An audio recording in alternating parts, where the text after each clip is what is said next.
Vamos a hablar con Nicolás Litvinov, él es director de estudinero.org.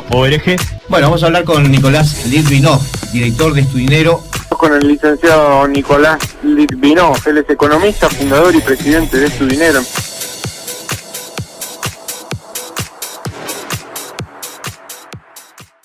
Experto en mercado de capitales, es magíster en finanzas y bueno, y es una interesante voz para escuchar respecto de la situación económica también del país y de las provincias y del interior también de la Argentina, porque bueno, hoy aquí en Mendoza, como hemos ya anticipado, habrá una reunión muy importante entre el gobernador y los intendentes para ver cómo sigue de aquí para adelante el tratamiento de la pandemia y eventuales restricciones, pero como hemos escuchado a todos los dirigentes y también a nuestros oyentes, haciendo referencia a que, bueno, hay que tener en cuenta también la situación de la economía y de no poder cerrar, porque, bueno, la afectación es muy amplia y ha sido muy amplia en 2020.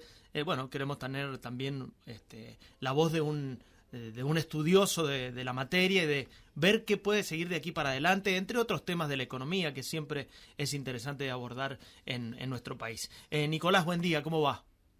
¿Qué tal? Buen día, ¿cómo están? Nosotros muy bien, gracias por atendernos. Bueno, aquí hay una clave, ¿no? Imagino yo, como se ha desarrollado durante 2020 y ya también en esta parte del 2021, que es manejar este equilibrio tan sutil, tan delicado entre la situación sanitaria, la situación económica. Sí, que es un tema que no nos pasa solamente a nosotros, ¿no? Sino que está sucediendo en prácticamente todo el mundo o en la mayoría de los países. Y entonces está bueno también poder observar qué es lo que sucede ahí y tratar de copiar las cosas que hacen bien, tratar de no repetir los mismos errores. Hay algo curioso en términos económicos desde que tenemos esta pandemia, que es que luego de una primera reacción de mucho miedo y totalmente entendible por la situación, de algo inesperado, nuevo, hubo como un repunte positivo en las expectativas. De hecho, la bolsa de Estados Unidos se encuentra marcando máximos históricos en estos días. El viernes sacó máximos históricos, tuvo una recuperación muy fuerte desde aquel 23 de marzo del año pasado, cuando el mundo se choqueó con el tema del coronavirus y el alcance que tenía. Uh-huh. Y a partir de ahí hubo una recuperación de los mercados y expectativas de que las economías se vayan recuperando fuerte. Y de hecho el dato de empleo en Estados Unidos salió muy bien. Y bueno, yo hablo de Estados Unidos, queremos más que nada pensar qué es lo que pasa en la Argentina, pero eso nos lleva a analizar de que lo que está sucediendo ahora es que hay formas de luchar contra esta pandemia desde el punto de vista económico, ¿no? Que es lo que nos estamos hablando ahora nosotros, y tiene que ver con la tecnología, y la tecnología en ese sentido está ayudando a que la economía pueda seguir siendo productiva e incluso acelerando uh-huh. algunos procesos de cambio, de transformación que se está dando en distintas industrias. Claro, y esta situación que se plantea o que se viene planteando desde el año pasado de cómo vamos a trabajar los seres humanos a partir de esta pandemia y de lo que nos ha tocado atravesar, ha modificado a tal punto el mercado laboral que a partir de lo que viene a futuro ya tendremos que acostumbrarnos a ese tipo de mercado laboral de trabajo a distancia en los casos que se pueda hacer, o estimás que es una situación que cuando volvamos a la nueva normalidad como se habla habitualmente retornaremos también a los trabajos tradicionales. Mira, yo creo que hay costumbres que vinieron para quedarse, ¿no? Yo venía justamente escribiendo sobre el tema del teletrabajo desde hace muchos años, porque soy como un seguidor de ese tema y uh-huh. lo aplico, lo practico, y más que nada veo que, según muchos estudios que se hicieron, los beneficios que tiene el teletrabajo para ambas partes son muy, muy buenos, ¿no? Sí. Reduce la ausencia por enfermedad, reduce el estrés laboral, reduce la conflictividad dentro de la empresa. Bien aplicado aumenta la productividad, eso desde el punto de vista del empleador, ¿no? Desde el punto de vista del empleado, bueno, no tiene que soportar a veces traslados de muchas horas hasta el lugar de trabajo, es mucho más cómodo también para determinadas personas, hay que ver cada situación, pero trabajar desde la casa que tener que desplazarse. Bueno, es muy, y a nivel productividad, que es lo que más le interesa al capitalismo, aumenta los niveles de productividad. Entonces, yo creo que esas ventajas tangibles ya se están experimentando y por lo tanto creo que incluso ya hay muchas empresas nuevas que se están instalando, que se están montando, que están focalizadas 100% al teletrabajo, ¿no? Claramente. Entonces me parece que hay muchos cambios en ese ámbito, falta quizás una regulación de lo que es el teletrabajo más exhaustiva, pero hay muchos cambios que se están dando y que ya no va a haber vuelta atrás. Bien. Respecto de situaciones del ciudadano de a pie, digamos, hoy se habla mucho de la situación de la evolución de los precios y de esta afectación que también tiene la economía en un punto central que es la inflación. ¿Cómo observás esa evolución? ¿Es una cuestión lógica la que está ocurriendo? También tengamos en cuenta que el país viene de un par de años con inflación muy alta sin pandemia, ¿no? Sí. La inflación, como sabemos, es un tema multicausal y dentro de esas varias causas que la provocan, hay algunas que tienen más peso que otras. La que yo considero que tiene más peso es el tipo de cambio y las devaluaciones bruscas que el peso tuvo con respecto al dólar durante los prácticamente 3 de los 4 años del gobierno de Mauricio Macri. Y eso produjo niveles de inflación récord, el salto que todos conocemos en los precios, etcétera. A partir de ahí, el gobierno, luego de un comienzo medio errático, producto de la pandemia también y cosas que pasaron, pudo anclar el tipo de cambio. Ya hace más o menos 5 meses que estamos con un tipo de cambio prácticamente fijo, digamos, ¿no?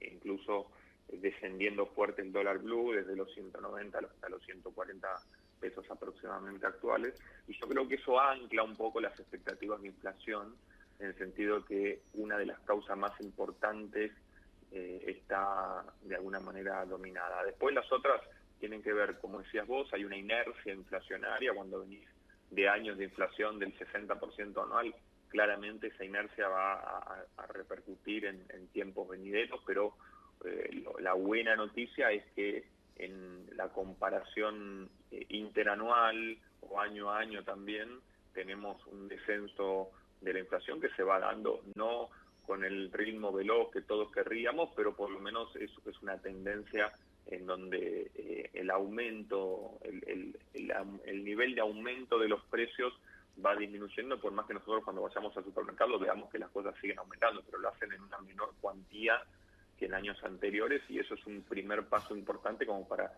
seguir ese camino. Claramente. Bueno, vos tenés un par de libros que hacen referencia justamente a la economía personal, es decir, de cómo independizarse económicamente, a qué hacer con el dinero que tiene cada uno. Aquí, digamos, en Mendoza, en San Rafael, también se ve mucho este fenómeno que hoy por hoy pareciera que es también de trascendencia mundial y que tiene que ver con las criptomonedas, el trading, mucha gente tratando de empezar a manejar ese tipo de cuestiones que no tienen tanto que ver con la generación de recursos como se hacía tradicionalmente. ¿Cómo ves ese fenómeno? Bueno, dentro de lo que es criptomonedas, está el Bitcoin, que es la que todos conocen, pero hay una industria que está creciendo mucho, que es el DeFi o finanzas descentralizadas. Es una industria que ya en estos momentos está moviendo algo así como 60.000 millones de dólares a nivel global, en donde los inversores minoritarios pueden, a través de distintos criptoactivos, invertir y obtener un rendimiento en dólares a través de unas monedas que se llaman stablecoin o monedas estables que valen un token, $1. Pueden obtener rendimientos de entre el 8 y el 12% anual en dólares y mucho más también según el nivel de riesgo, pero que son rendimientos que no se obtienen en las finanzas tradicionales o en los mercados tradicionales para ese tipo de inversiones. Entonces, hay mucha gente que está aprovechando esta nueva tecnología y estas nuevas formas de generar ingresos. Con respecto a lo que es el trading o el day trading, que es algo que también atrae mucho, sobre todo a la gente joven, yo soy medio escéptico con respecto a la posibilidad de obtener ganancias en el corto plazo comprando y vendiendo intradiariamente. Me parece que las estadísticas son muy claras en ese sentido, que más del 94% de la gente que se dedica a eso fracasa. Entonces, Me parece que hay que tomarlo con mucho cuidado, es una profesión, hay que tener mucha disciplina, estar muy conectado a las cotizaciones y a la pantalla durante 10, 12 horas por día. No es nada fácil como la gente cree, y por eso recomiendo más buscar ese otro tipo de inversiones que hacía referencia, que son las de tasas a renta fija, con rentabilidades más terrenales si se quiere, pero mucho menos riesgosas. Está claro. Está claro. Nicolás, respecto, bueno, yo había visto también lo que decía Alejandro, Es tu dinero, que es uno de tus libros, y además tenés un blog y una página y demás. Específicamente te quiero preguntar por algo que aquí llama mucho la atención, y es más allá de las criptomonedas y demás, esta apuesta a, por ejemplo, ganancias deportivas, estos sistemas donde la gente por ahí tiene miedo a invertir, que invierte, que sí, que no, que todos los que están dicen tener resultados positivos, y bueno, como sea, es también arriesgar el dinero de cada uno, ¿no? Sí, bueno, ganancias deportivas son las viejas y conocidas apuestas, ¿no? Ahora que se hacen de manera por ahí online, o incluso se pueden hacer también con criptoactivos, hay distintas formas de hacerlos con contratos inteligentes, pero siempre estamos hablando de cosas que tienen mucha ponderación el azar, ¿no? Tanto en el day trading como en las ganancias deportivas. Yo creo que no son cosas en las cuales uno tenga que dedicar o poner muchas expectativas. Uh-huh. Y sí, siempre sucede que cuando aparecen este tipo de cosas, la gente que está dentro trata de captar a la gente que está afuera, diciéndole las ganancias que están teniendo, que en muchos casos pueden ser ciertas, pero sabemos que en los esquemas piramidales Ponzi, justamente una forma de captación es que al principio los que están adentro reciben ganancias con el ingreso de nuevos aportantes, ¿no? Entonces después, cuando eso explota, cuando no hay más ganancias para repartir o cuando hay una situación adversa, bueno, todo se viene abajo. Entonces yo diría de tratar de uno de los pilares de lograr la independencia económica es justamente no malgastar el dinero, no invertirlo en activos o en apuestas que tengan un riesgo elevado, siempre estar atento a una cosa que es inquebrantable en las finanzas, que es el par riesgo-rentabilidad. Sabemos que siempre, si las rentabilidades son altas, el riesgo también va a ser muy alto. Entonces, yo creo que acá son lo que se llama baby steps, ¿no? Pasos de bebé. Hay que ir de a poco aumentando nuestra cultura financiera, capacitándonos, primero generando un excedente, saliendo de deudas, porque mucha gente por ahí escucha estas cosas y dice, bueno, voy a meterme a hacer day trading o a tratar de participar de ganancias deportivas para pagar la deuda que tengo con la tarjeta de crédito, por ejemplo, ¿no? Y ese tipo de cosas. Entonces, primero hay que sanear las finanzas personales. Si estás endeudado, cancelar esa deuda como quieras, como puedas, no acceder al pago mínimo de la tarjeta de crédito. Si ves que tenés problemas con los gastos compulsivos, dejar la tarjeta de crédito en casa o pasarte a la tarjeta de débito.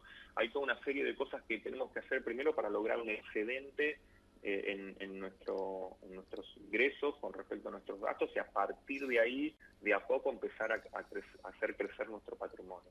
Tal cual.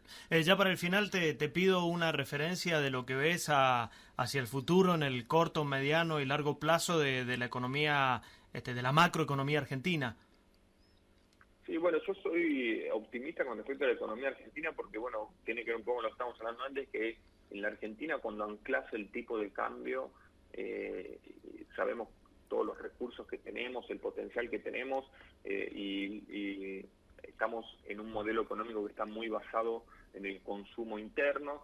Entonces, la expectativa es que la economía crezca. Sobre todo nos estamos comparando con el año pasado, que fue terrible, así que es muy difícil no superar esa triste marca a nivel global también, no solamente para Argentina, sino que todos los países tuvieron un año para el olvido en términos económicos. Entonces me parece que en el corto plazo mis expectativas son buenas. Me parece que vamos a poder, el tema del coronavirus y esta segunda ola no es tan fuerte como muchos están diciendo, bueno, por ahí podemos lograr retomar la senda del crecimiento económico. Más para el mediano y largo plazo, bueno, ahí habría que ver bien qué políticas se instrumentan, qué camino es el que seguimos una vez que logramos salir del infierno, como se dice, Claro. pero tenemos que ser más que nada optimistas para el corto plazo. Esperemos que el tema del COVID podamos manejarlo de la mejor manera. Ojalá sea así. Nicolás, te agradecemos mucho la charla. Gracias a ustedes, que estén bien, ¿no? Que tengas un buen día.